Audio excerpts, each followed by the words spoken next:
Meles Zenawi, donc le fameux premier ministre tigréen, puis son successeur Haïlé Mariam Desalegn, avait voulu faire tomber Abdi Ilaï, le dictateur corrompu de la région somalie, qui d'ailleurs fait face à de la contestation populaire. Et ils avaient dû reculer parce que les appuis de Abdi auprès de certains chefs militaires et des services de sécurité étaient trop forts.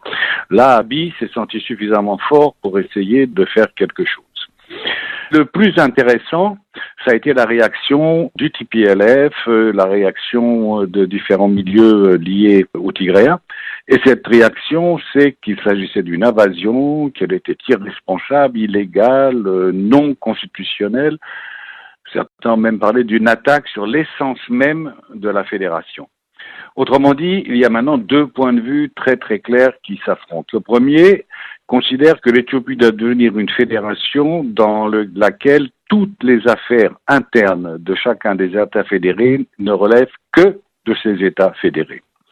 Et puis, il y a une autre interprétation, un autre projet qui veut que l'État fédéral ou le pouvoir fédéral puisse jouer un rôle d'arbitre et les moyens d'imposer ces arbitrages.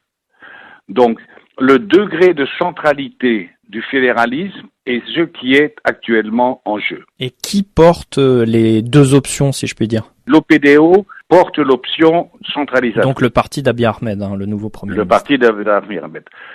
Les régions périphériques portent au contraire l'option d'un centre extrêmement faible. Et la grande question maintenant est de savoir qu'est-ce que vont dire les Amaras dans cette double vision. Il est probable que les Amaras pencheront du côté de l'État centralisateur. Parce que, raison historique... Raison historique, bien sûr. Un système fédéral extrêmement lâche, à leurs yeux, serait une atteinte intolérable à l'unité d'Éthiopie, à l'importance de la langue amharique comme langue nationale. Ça serait vraiment la liquidation d'un héritage historique dont ils s'estiment des porteurs.